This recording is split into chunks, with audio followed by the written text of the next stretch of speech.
എൻ്റെ പേര് അഞ്ജന ഡേവിസ്. തൃശ്ശൂർ ഒളരിക്കര എടവക സ്വദേശിയാണ്. ചെന്നൈയിലാണ് താമസം. എൻ്റെ അമ്മ സ്ഥിരമായി കൃപാസനത്തിൽ വരികയും ഉടമ്പടി എടുക്കുകയും അമ്മ മാതാവിൽ ഒരുപാട് വിശ്വാസമുള്ള വ്യക്തിയാണ് എൻ്റെ അമ്മ.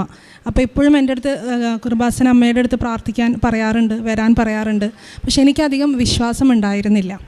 ഞാൻ 4 വർഷം കഴിഞ്ഞിട്ടാണ് ഗർഭിണിയാവുന്നത്. എല്ലാം വളരെ നന്നായി പോയിക്കൊണ്ടിരിക്കുകയായിരുന്നു. 3-ാം മാസം സ്കാനിൽ കുഞ്ഞിന് ചെറിയൊരു പ്രശ്നമുണ്ട് എന്ന് ഡോക്ടർ പറഞ്ഞു, സ്കാൻ ചെയ്തുകൊണ്ടിരിക്കെ തന്നെ. എന്നിട്ട് അത് കൺഫേം ചെയ്യാൻ വേണ്ടി അപ്പോൾ തന്നെ ബ്ലഡ് ടെസ്റ്റ് ചെയ്യണം എന്ന് പറഞ്ഞ് ബ്ലഡ് ടെസ്റ്റ് ചെയ്തു. അങ്ങനെ 3 ദിവസം കഴിഞ്ഞിട്ടാണ് അതിൻ്റെ റിസൾട്ട് വന്നത്. അപ്പോൾ ആ റിസൾട്ടിലുണ്ടായിരുന്നത് എൻ്റെ കുഞ്ഞിന് ഡൗൺ സിൻഡ്രോം പോസിറ്റീവാണ്. അപ്പോൾ വൈകല്യമുള്ള ഒരു കുഞ്ഞാണ് ജനിക്കാൻ പോകുന്നത് എന്നുള്ളത് അവർ ഉറപ്പിച്ചിട്ടുണ്ടായിരുന്നു. അപ്പോൾ എന്നെയും എൻ്റെ ഹസ്ബൻഡിനെയും സംബന്ധിച്ച് ഇത് വളരെ വിഷമമുള്ളൊരു കാര്യമായിരുന്നു. ഞങ്ങൾക്കത് ചിന്തിക്കാൻ പോലും പറ്റുന്നുണ്ടായിരുന്നില്ല. അത്രയ്ക്ക് മാനസികമായി ഞങ്ങൾ തളർന്നു പോയി എന്ന് തന്നെ പറയാം.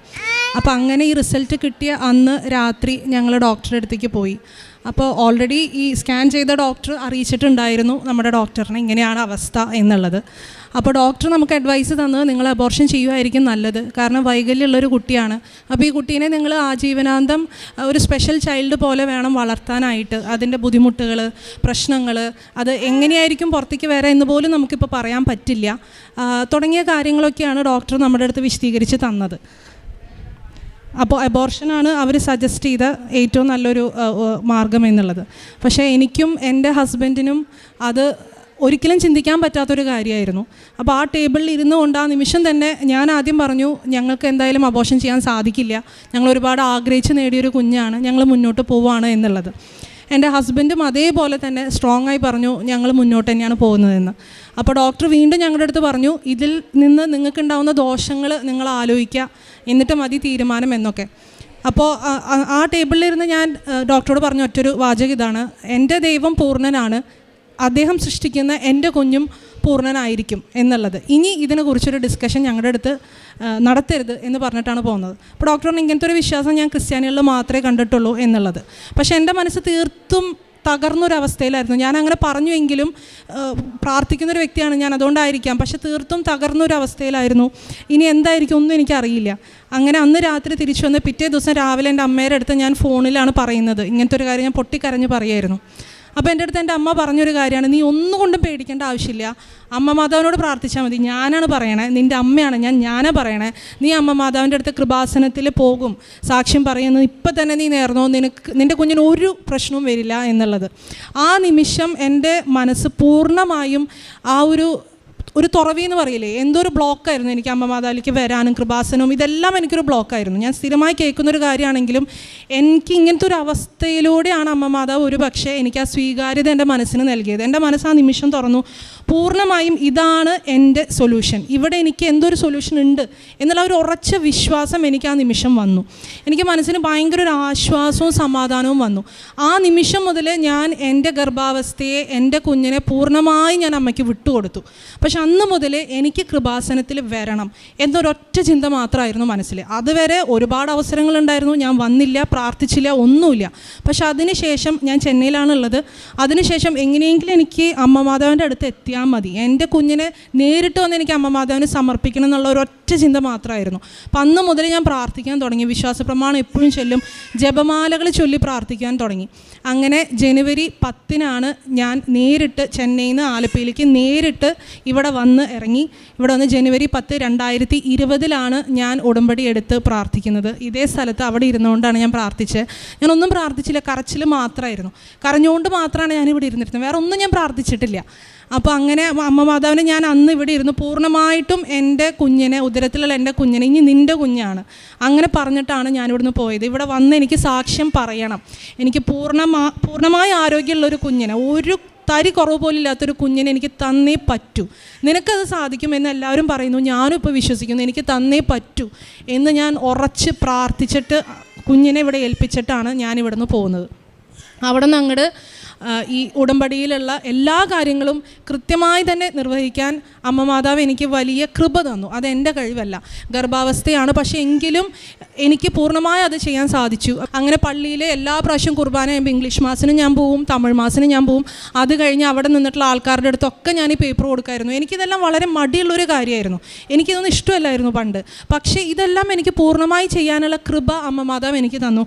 എൻ്റെ ഓഫീസിലായാലും ഒരാൾ എൻ്റെ അടുത്തൊരു വിഷമോ സങ്കടമോ പറയുമ്പോൾ ഞാൻ അപ്പോൾ തന്നെ ബാഗിൽ വെച്ചിട്ടുണ്ടായിരുന്നു. ആ ബാഗിൽ അപ്പോൾ തന്നെ ഈ പേപ്പറൊക്കെ എടുത്ത് കൊടുക്കും. ക്രമേണ എനിക്ക് മനസ്സിലായൊരു കാര്യം, ഈ കുഞ്ഞിനേക്കാൾ ഉപരി അമ്മ മാതാവിന് എന്നിലൂടെ ഒരുപാട് പേർക്ക് അമ്മ മാതാവിനെ എത്തിക്കാൻ സാധിക്കും എന്നുള്ള ഒരു തിരിച്ചറിവ് ഈ ഒരു പ്രോസസ്സിലൂടെ എനിക്ക് ലഭിച്ചു. അതിനുശേഷമാണെങ്കിലും പലപ്പോഴും മനസ്സിലൊരു പതർച്ച വരും, എങ്ങാനും ഇങ്ങനെയാവോ അങ്ങനെയാവോ എന്നൊക്കെ ചിന്തിക്കുമ്പോഴെല്ലാം ഞാനാണ് ഇവിടെ വന്ന് ഉടമ്പടി എടുത്തതെങ്കിലും എൻ്റെ ഹസ്ബൻഡിന് എന്നേക്കാൾ കൂടുതൽ വിശ്വാസമായി. അപ്പോൾ അദ്ദേഹം പറയുമായിരുന്നു, ഇല്ല നമുക്ക് പൂർണ്ണ ആരോഗ്യമുള്ള നല്ല കുഞ്ഞിനെ എന്നെ കിട്ടും, നീ അമ്മ മാതാവിനോട് പ്രാർത്ഥിക്കുന്നതല്ല, ഞാൻ പ്രാർത്ഥിക്കുന്നതല്ലേ. അപ്പോൾ അദ്ദേഹത്തിൽ ആ ഒരു വിശ്വാസം എനിക്ക് കണ്ടു. അതേപോലെ തന്നെ കുടുംബ പ്രാർത്ഥന കൃത്യമായി ഞങ്ങൾ ചെല്ലുമായിരുന്നു, പ്രത്യക്ഷീകരണ എല്ലാ പ്രാർത്ഥനകളും ചെല്ലുമായിരുന്നു. എൻ്റെ അപ്പ വിശ്വാസിയാണ്, പക്ഷേ അങ്ങനെ കുടുംബ പ്രാർത്ഥനയിൽ വലിയ വിശ്വാസമോ കുർബാനയിൽ വലിയ വിശ്വാസമോ അങ്ങനെയൊന്നും ഉണ്ടായിരുന്നില്ല. ബൈബിൾ വായിച്ച് ഞാൻ കണ്ടിട്ടില്ല. പക്ഷേ ഈ ഉടമ്പടി എടുത്തതിന് ശേഷം എൻ്റെ അപ്പ ഒരുപാട് പ്രാർത്ഥനയിലേക്ക് വന്നു. ബൈബിൾ ആദ്യമായിട്ട് വായിക്കുന്നത് ഞാൻ അതിന് ശേഷം കണ്ടു. കൃത്യമായൊരു ചിട്ട, പ്രാർത്ഥനയിലൊരു ചിട്ട ഞങ്ങളുടെ കുടുംബത്തിൽ വന്നു. ഇതെല്ലാം ഞങ്ങളുടെ കുടുംബത്തിലുള്ള ആ ഒരു വിശ്വാസവും ചൈതന്യം എല്ലാം ക്രമേണ കൂടി വന്നു. ഞങ്ങൾക്ക് എല്ലാവർക്കും ആ ഒരു ടെൻഷൻ കുറഞ്ഞു. കാരണം അതിനപ്പുറം വലിയൊരു ശക്തിയുടെ കയ്യിലാണ് എൻ്റെ കുഞ്ഞിനെ ഞാൻ കൊടുത്തിരിക്കുന്നത് എന്ന് തിരിച്ചറിയുമ്പോഴെല്ലാം എനിക്ക് മനസ്സിന് ഭയങ്കര ശാന്തതയായിരുന്നു. അങ്ങനെ 8-ാം മാസം, കാരണം ആ സമയത്ത് കൊറോണ ആരംഭിച്ചിട്ടുണ്ടായിരുന്നു, അതുകൊണ്ട് 7-ാം മാസം സ്കാൻ ചെയ്യാൻ പറ്റിയില്ല, കുറച്ച് വൈകി 8-ാം മാസമാണ് സ്കാൻ ചെയ്തത്. അപ്പോൾ ആ സ്കാനിൽ കുഞ്ഞിൻ്റെ കിഡ്നിക്ക് ഒരു പ്രോബ്ലം ഉണ്ട്, വീർമതയുണ്ട്, ട്യൂബിനും ചെറുതായിട്ട് വീർമതയുണ്ട്. അതുകൊണ്ട് യൂറിൻ പാസ് ചെയ്യുന്ന അവസ്ഥ നമുക്ക് ഒന്നും പറയാൻ പറ്റില്ല, കുഞ്ഞ് പുറത്തേക്ക് വന്നാലേ പറയാൻ പറ്റുള്ളൂ, ഇപ്പോഴത്തേക്കൊന്നും പറയാൻ പറ്റില്ല, എന്നാലും ഞങ്ങൾ പറയുകയാണ് എന്ന് പറഞ്ഞ് അതും ഒരു ടെൻഷനായിരുന്നു. അതുപോലെ പ്രസവ സമയത്ത് നമുക്ക് ഹോസ്പിറ്റലിൽ കിട്ടുന്നുണ്ടായിരുന്നില്ല, നാട്ടിൽ വരാനായിരുന്നു പ്ലാൻ. അവിടെയെല്ലാം അമ്മമാരുടെ വലിയൊരു ക്രമീകരണം ഉണ്ടായിരുന്നു. അത് ഞാൻ പറഞ്ഞാൽ എത്രമാത്രം അത് നിങ്ങൾക്ക് മനസ്സിലാവുമെന്ന് എനിക്ക് അറിഞ്ഞുകൂടാ, പക്ഷെ അതിലൂടെ കടന്നു പോയ എനിക്ക് അറിയാം അത് അമ്മ മാതാവിൻ്റെ കരമാണ് അവിടെയെല്ലാം പ്രവർത്തിച്ചത് എന്നുള്ളത്. ഞാൻ ജോലി കഴിഞ്ഞ് വരുമ്പോഴും സ്ഥിരമായി സാക്ഷ്യങ്ങൾ കാണുമായിരുന്നു. പ്രാർത്ഥിക്കാൻ എപ്പോഴും കരച്ചിലാണ്. അപ്പോൾ കൂടുതൽ ജോലി കഴിഞ്ഞ് വന്നാൽ ജോലിയുടെ ഇടയിലാണെങ്കിലും ഞാൻ എപ്പോഴും സാക്ഷ്യം കേൾക്കുമായിരുന്നു. അപ്പോഴെല്ലാം എനിക്ക് ഫീൽ ചെയ്തൊരു കാര്യം, ഞാനൊരു വിശ്വാസത്തിൽ ഒരു 2 അടി പിന്നിലേക്ക് പോകുമ്പോഴായിരിക്കും അമ്മ മാതാവ് എനിക്ക് ചേർന്ന ഒരു സാക്ഷ്യം എനിക്ക് ഇട്ട് തരും. അപ്പോൾ എൻ്റെ വിശ്വാസം ഒരു 4 മടങ്ങ് വർദ്ധിക്കും. അപ്പോൾ ഈ സാക്ഷ്യങ്ങൾ എന്തിനാ അങ്ങനെയൊക്കെ ഞാൻ ആലോചിച്ചിട്ടുണ്ടായിരുന്നു. അല്ലെങ്കിൽ സാക്ഷ്യം പറയാൻ പോലും എനിക്ക് പറ്റുമെന്ന് പോലും ഞാൻ ആലോചിച്ചിട്ടുണ്ട്. എന്തിനിപ്പോൾ സാക്ഷ്യം പറഞ്ഞിട്ട്, നമുക്ക് നേരിട്ട് പറഞ്ഞാൽ പോരെ എന്നൊക്കെ. പക്ഷേ ഈ ഓരോ സാക്ഷ്യം ഞാൻ ഓഫീസിലിരുന്ന് കേൾക്കുമ്പോൾ വളരെ മനസ്സ് പതർന്ന സമയത്ത് ഈ ഒരു സാക്ഷ്യം തരുന്ന ആ ഒരു എനർജി, ആ ഒരു വിശ്വാസത്തിൻ്റെ 10 മടങ്ങാണ് എൻ്റെ മനസ്സിൽ വന്ന് നിറയാറ്. അപ്പോൾ തൊട്ട് ഞാൻ ആഗ്രഹിക്കായിരുന്നു എനിക്കും ഇതുപോലൊരു സാക്ഷ്യം പറയണം, ആഗ്രഹിച്ച് സാക്ഷ്യം പറയണം, വെറുതെ അല്ല ആഗ്രഹിച്ച് സാക്ഷ്യം പറയണം എന്നുള്ളത്. പിന്നെ 9-ാം മാസത്തിൽ ഇപ്പോൾ കുട്ടിയുടെ തല തിരിയുന്നില്ല. അപ്പോൾ അവർ പറഞ്ഞു ഇങ്ങനത്തെ കുട്ടികളിൽ അങ്ങനെയൊക്കെ ഉണ്ടായിരിക്കും, തല ചിലപ്പോൾ വലിപ്പം കൂടുതലായിരിക്കും, കാലിന് നീളം കൂടുതലായിരിക്കും. അപ്പോൾ ഇതൊക്കെ ഉള്ളതാണ്. പിന്നെ ത്രൂ ഔട്ട് നമ്മൾ സ്കാനും ഇതിന് ട്രീറ്റ്മെൻറ്റൊക്കെ പോകുമ്പോൾ ഈ ഡോക്ടേഴ്സ് എല്ലാവരും എന്തിനാണ് നിങ്ങളിങ്ങനെ റിസ്ക് എടുത്തേ, ലൈക്ക് നിങ്ങൾക്ക് എന്തിനാണ് അതിൻ്റെ ആവശ്യം, നിങ്ങൾക്ക് അബോർഷൻ ചെയ്താൽ പോരെ എന്നുള്ളൊരു ചോദ്യം എപ്പോഴും ചോദിച്ചുകൊണ്ടിരുന്നിരുന്നു. പക്ഷെ അതെല്ലാം നമുക്കത് ഏശാദിയായി. കാരണം അവിടെയെല്ലാം മാതാവിൻ്റെ വലിയൊരു ശക്തി, ഇടപെടൽ, വിശ്വാസം ഇതെല്ലാം ഉണ്ടായിരുന്നു. അങ്ങനെ ആ ദിവസം എത്തി. എനിക്ക് പൂർണ്ണ ആരോഗ്യമുള്ള, ഒരു തരി കുഴപ്പം പോലില്ലാത്ത ഏറ്റവും നല്ലൊരു മകനെ എനിക്ക് അമ്മ മാതാവ് തന്ന് അനുഗ്രഹിച്ചു. അപ്പോൾ ഡോക്ടേഴ്സ് അടക്കം പറഞ്ഞു നിങ്ങളുടെ വിശ്വാസമാണ് നിങ്ങളെ രക്ഷിച്ചിരിക്കുന്നത്. ഇങ്ങനത്തെ ഒരു വിശ്വാസം നമ്മൾ കണ്ടിട്ടില്ല. അവരെന്നെ വേറെ പേഷ്യൻസിൻ്റെ അടുത്തൊക്കെ പറഞ്ഞു, അവർ നമ്മുടെ അടുത്ത് വന്ന് സംസാരിക്കുമായിരുന്നു, നിങ്ങൾക്ക് എങ്ങനെ ഇങ്ങനെ ഒരു റിസ്ക് എടുക്കാൻ സാധിച്ചു എന്നൊക്കെ ഉള്ളത്. അപ്പോൾ അത് നമ്മുടെ റിസ്ക് അല്ല, അതെനിക്ക് പൂർണ്ണമായി ബോധ്യമുണ്ട്. ഈ ഒരു കൃപയും അനുഗ്രഹവും എല്ലാം തന്നിട്ടുള്ളത് എനിക്ക് അമ്മ മാതാവാണ്. അപ്പോൾ എനിക്ക് എപ്പോഴും ഞാൻ ആലോചിക്കും എന്തുകൊണ്ട് കൃപാസനം എന്നുള്ളത്. നമ്മളെപ്പോഴും പറയും നമ്മൾ ഹാർഡ് വർക്ക് ചെയ്യണം, എല്ലാത്തിനും നമ്മൾ ഹാർഡ് വർക്ക് കേൾക്കാറുണ്ട്, പക്ഷേ പ്രാർത്ഥനയ്ക്ക് ഒരു ഹാർഡ് വർക്ക് എനിക്കാരും പറഞ്ഞു തന്നിട്ടില്ല. പക്ഷേ ആ ഹാർഡ് വർക്കാണ് കൃപാസനത്തിൽ. നമ്മൾ ഹാർഡ് വർക്ക് ചെയ്ത് തന്നെ പ്രാർത്ഥിക്കണം. ഞാൻ 5:30 നേരത്ത് രാവിലെ 5:30 നിറവയറായിട്ട് ഞാൻ മുട്ടുകുത്തി ഇന്ന് കൊന്തെത്തിച്ച് പ്രത്യക്ഷീകരണ പ്രാർത്ഥന ചെല്ലുമായിരുന്നു. എനിക്കിപ്പോൾ ഓർമ്മ വെയിറ്റ് കാരണം എൻ്റെ 2 മുട്ടും 2 സൈഡിലേക്ക് പോകും, വീണ്ടും നിൽക്കും. പക്ഷേ അതെല്ലാം ഒരു ഹാർഡ് വർക്കാണ്. ആ ഹാർഡ് വർക്കിൻ്റെ വലിയ കൃപയാണ് അമ്മ മാതാവ് എനിക്ക് തന്നത്. എൻ്റെ ഈശോ എനിക്ക് അമ്മ മാതാവിലൂടെ നേടിത്തന്ന വലിയ കൃപയാണ് എൻ്റെ മകൻ, ഞാൻ എൻ്റെ ജീവിതത്തിൽ കണ്ട ഏറ്റവും വലിയ അത്ഭുതമാണ്.